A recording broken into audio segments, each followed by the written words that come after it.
Hello and welcome back. Once again, it is time for the Golden Age of DC Comics 365 Days, where we take this well-loved hardcover coffee table book given to us about 2 decades ago by one of our best friends, and this has been surfing our coffee table ever since, providing us with a constant source of comic book shop-style conversations, the kind we wish to recreate here, right now, with each other, and this ongoing daily conversation that we have. We've created a space. We have, and all are welcome. Come aboard. If I join you in the live chats at the 3 p.m. U.S. Eastern daily premiere, I love seeing you there. If I'm able to make it, the comments that we get, the entire production team here in our Boston studios, we really, really appreciate it. Our channel is growing, and I'm having a great time. I'm having a lot of fun revisiting January. Yes. Why? Well, because check it out. I mean, last year on this date of January 6th, today is January the 6th. So I did a video 1 year ago today. It runs for 5 minutes and 51 seconds and has 5 views. I'm pretty sure we're already doing better than that right now. It's true. And this is a 2004 Abrams publication, written and curated by Les Daniels and Chip Kidd, photographed by Geoff Spear. There is a link in the description to the Amazon page where you can get your own copy. It will look great on your coffee table. You can play along at home, and it makes a great gift for a geek. I know. The golden age of DC Comics, or the golden age of comics, it starts with Action Comics #1 of June of 1938. So from 1938 until 1955, that is the golden age of comic books. From 1956 until 1970 is the Silver Age. From 1970 until 1984, that's the Bronze Age. I'm a Bronze Age baby myself. From 1984 until 1993 is the Copper Age. And we've been in some catch-all, nebulous, modern age of comics ever since, for the past 30 years. I think there's room for more definition in there, and I'd like to be part of that conversation. But I can respect these existing definitions and terms, which I got from the glossary of the Overstreet Comic Book Price Guide. Yep, and this is the most current one. It is, and it's a great resource. Again, there the link in the description to its Amazon page where you can get your own copy. Every book that we've used as a prop or a prompt for conversation in the entirety of the show, you can find a link, you guessed it, in the description to its Amazon page. Give an old book a second life. We did this with here. We do it every day. We use this book for its intended purpose. It's a 365 days book. We're going to open up to today's date, January the 6th. We're going to look at some comic book art of an antediluvian age. We're going to read the blurb, and you guessed it, we're going to talk about comic books. And we're going to talk about comic books every day for the rest of the year. Sooner or later, we're ditching the book. I thought that revisiting January was fun. It's for no other reason. We might even do February. I mean, we had pretty low numbers in February as well. I mean, as in runtime of the episode, retention, and views. I mean, why not? Let's get those numbers up there. Let's try to. We're making comic book content, and we're having a conversation, and we keep talking about comic books. And this is a great excuse to leave behind the world's problems just for a few moments in a day and embrace escapism. And let's love what started this stuff in the first place. If you love comic books as much as I do, you have come to the right channel at the right time. You know what? Smash that like button and subscribe. Please turn on those notifications. Ring that bell. Eventually, you'll figure out how to tell time. Hey, it must be 3 p.m. in Boston. I can tell time. Yes, I guarantee it. Well, Pika, let's refer to, Pika is the executive producer. Pika makes the show notes, and does a lot of research for the show. So I appreciate the show. No. Show knows. This is a no. Show no. No notes on strike? This is how you choose to communicate? Disrupting the show and bringing the audience into our dirty laundry? He's a stuffed animal. I actually washed him a few weeks ago. He's far from dirty laundry. Hey yo, waka waka. But yeah, we're kind of free falling it. No notes. We've already covered this in a way, so we're just revisiting and having a bit more fun with it. So let's get to it. I hope that you are clobbering your problems and challenges and not being clobbered by them. Over and out. Yes, and I have business cards, and I use them as bookmarkers. Yeah, this is good. It's art by E. Hibbard from Flash Comics, issue number 3, March of 1940, January the 6th. In the early days of a comic book series, editors sometimes eschewed the opportunity for a spectacular splash panel, opting instead for a formal introduction of a new character. This is only the third appearance of the Flash, and already the original artist, Harry Lampert, has been replaced. The plot involves spies, a false accusation against the hero's girlfriend's father, and a new neutronic bombardment of uranium. It's amazing how many of these old comics predicted atomic weapons. Superman even got investigated for doing it, but apparently this Flash tale came too early to attract government attention. We have 4 panels of sequential art.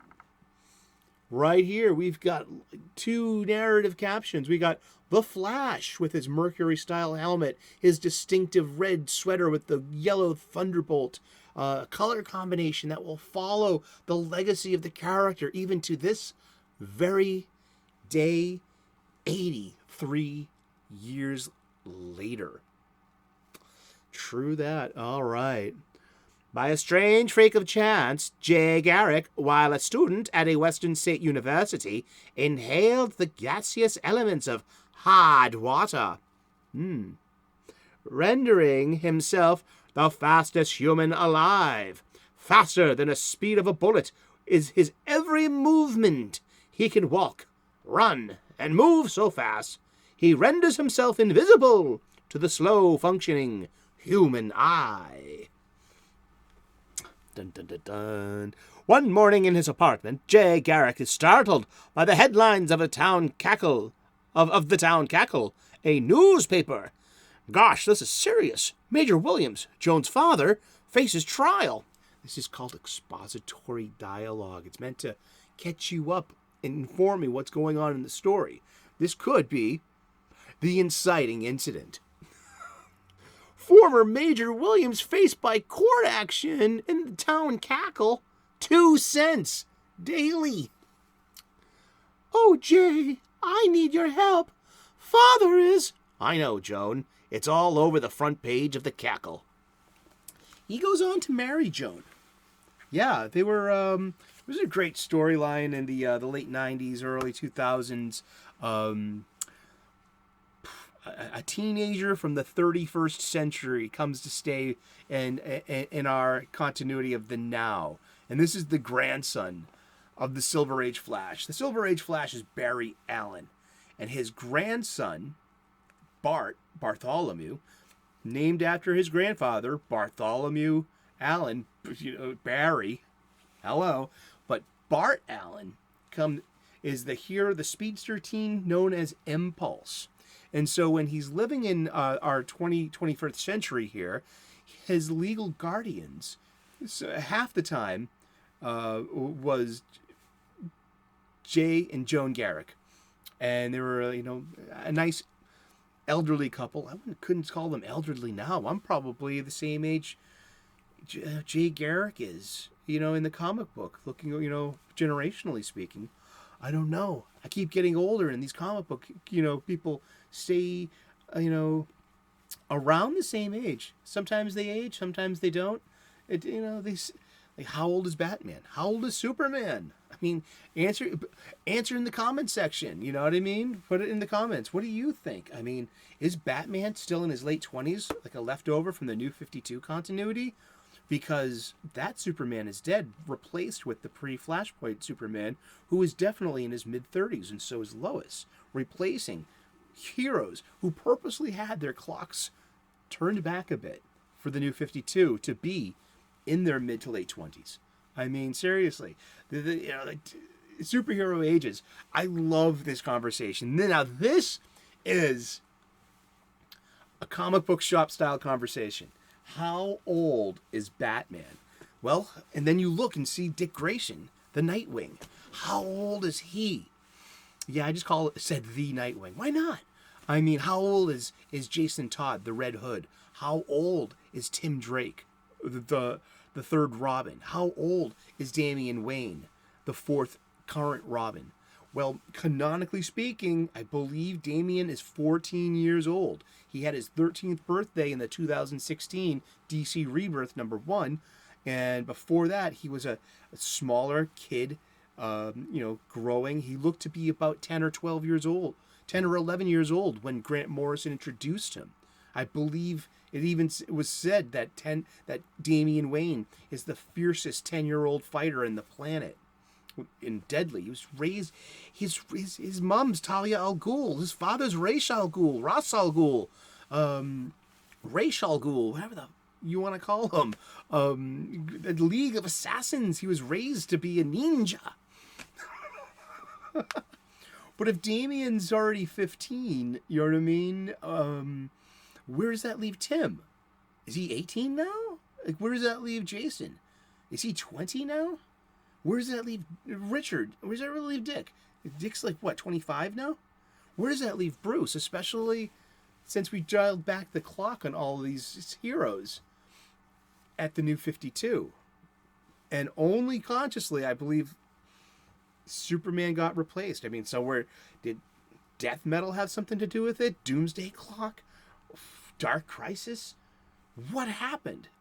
I love it. I used to call this Winding Julie's wristwatch. Julius as in Julius Schwartz. He was the editor of the Silver Age DC comic books, and he was like the one, like, hey, we have this old property. We needed something new on here. Like, give it some spunk, some pizzazz, some space age.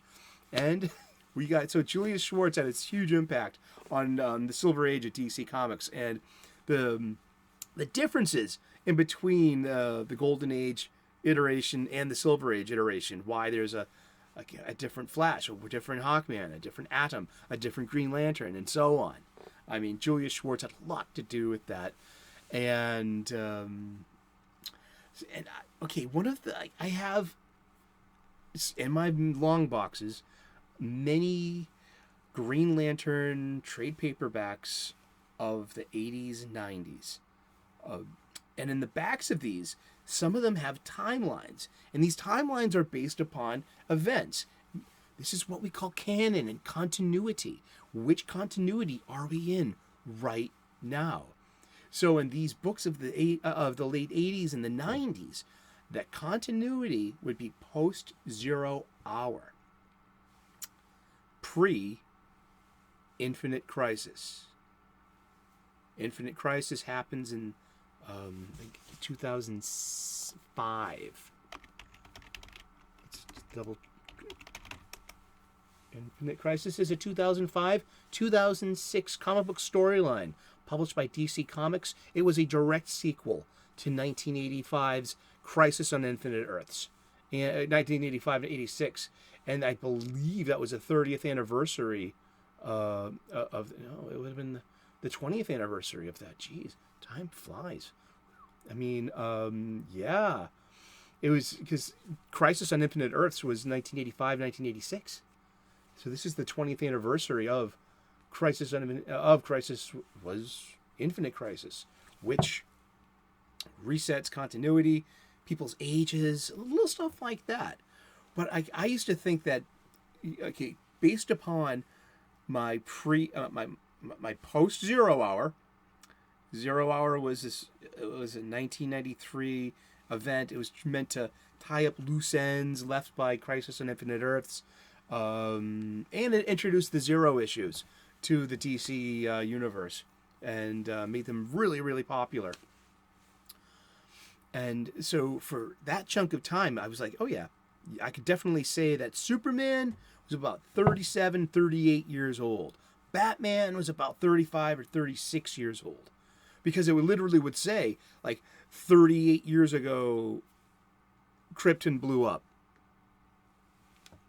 Something like that, and 30 years ago, like from this imaginary today of the now, of the continuity, wherever you stand, the publication, where that story takes place, relative to that point in time.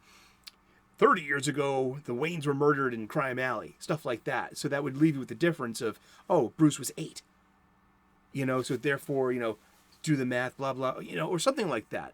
And then how dismissible these things are when you have a new crisis, a new reboot, and a new reframing of the universe. So something such as the New 52 did something where... everything was dialed back to there was a 5-year gap, and that was done on purpose. That you had 5 years in between the introduction of these superheroes and the current events of the JLA and the Batman and the Superman comic books. So it was, and they did a lot of convolution. It was a publishing initiative trying to get new readership. You got new #1 issues, which sell. We got new costumes. We got these action figures to go with these costumes. And as we know, New 52 didn't quite take, and it wasn't all that bad, but yeah, I mean, the Flash, that was art from Flash Comics #3. Flash Comics #1 premiered January of 1940, so that means it was on the shelves of November of 1939. So Flash will be 84 years old in November. This Flash, which began and begat this huge IP. There is a movie being released later on this year. Flash has his own movie. I actually didn't mind him all that much when I saw Zack Snyder's Justice League. Quite enjoyed that stupid movie. I really did. And it some little things like the R rating justified the use of harsh language and vulgarity, especially coming from Batman. Just a little, that just gave it the verisimilitude it needed in order to, like, oh wow, it's a rated R Justice League movie. Oh wow, this works. And so the Flash, I might take a chance on the Flash in June. I'll see what the rest of the nerds are doing, but okay, so if Flash Comics #1 comes out November of 1939, well, I got this just 2 weeks ago. The most recent issue of The Flash. And that's issue number 789. And that's relative to the issue 1 from Flash Comics #1, November of 1939. Ain't that cool? Ain't that something? And now we went into volume numbers the other day, and I did figure that out. I was kind of right. So Flash Comics 1 through 350 is volume 1. Flash in 1987, Mike Barron's Flash #1 with Wally West. It's volume 2. Then comes the volume 3 that was the failed Bart Allen as an adult. Then came New 52, issue #1, Francis Manapul and Barry Allen, way after Barry Allen's rebirth. And that was New 52, issue 1. And then for Rebirth, there is volume 5 and a new issue 1 of The Flash at volume 5. And so it's because these issues #1, they sell a lot. I mean, seriously, that's where you're going to make the most bang for your buck. And then there's like a drop-off. I watch a lot of these Comics by Perch videos, and he shows, the graphs of release and about the drop-off and how much money it makes and how many units it sold. Wonderful stuff. I love this kind of thing. I love comic books. But yes, so Flash Volume 5 begins in August of 2016 with a new number 1. And like I was talking about the mutability of volume numbers and legacy issue numbers, after Flash Volume 5, number 88, to celebrate its milestone issue number, it continues now as Flash Volume 1 at issue number 750. And at 750, it returned to its legacy numbering. And we're still working with that legacy numbering right now. So this is an almost 84-year-old intellectual property and adventure with the same superheroes. Seriously, this is a newer comic book, a month old too. This is The New Golden Age by Geoff Johns. Who's that? Hello? Yeah, it's Jay Garrick, The Flash. Who's that? It's Alan Scott, the Green Lantern. We all know him. And, but yeah, these characters still going strong. And I think it's nice to see, too, these older characters, and especially in the JSA, these Golden Age characters who are, not as young as the traditional heroes or their teen sidekicks, but showing how useful we can still be even if we get older. We still have a job to do, and we still have things to contribute, especially when it comes to mentoring the young heroes. We've been talking about comic books again, haven't we? And we're going to be talking about comic books, you guessed it, every day for the rest of the year. So tune in tomorrow, 3 p.m. U.S. Eastern, and we'll find out who we're talking about when we turn the page tomorrow. Please like and subscribe. Tell a friend. Bring a friend to the coffee table. There's room for everyone. Tell us what you're drinking. Did you bring any snacks? Any salsa, chips, anything? I like sour cream onion dip myself. Okay, if we're gonna work out a union or better rights, and we need snacks. I want catering. I know you do too. You snack. Yeah. But thank you so very much for tuning in. 3 p.m. U.S. Eastern daily. We talk about comic books. We have this conversation, and we apparently keep tuning in for it because we're loving it. And we can take a couple of minutes in a day to forget about our problems and remember what we love the most. Our funny books, our superhero comics, and have a great day. God bless. Namaste. Good luck. We will see you again tomorrow in those funny pages. Ciao. Bye-bye.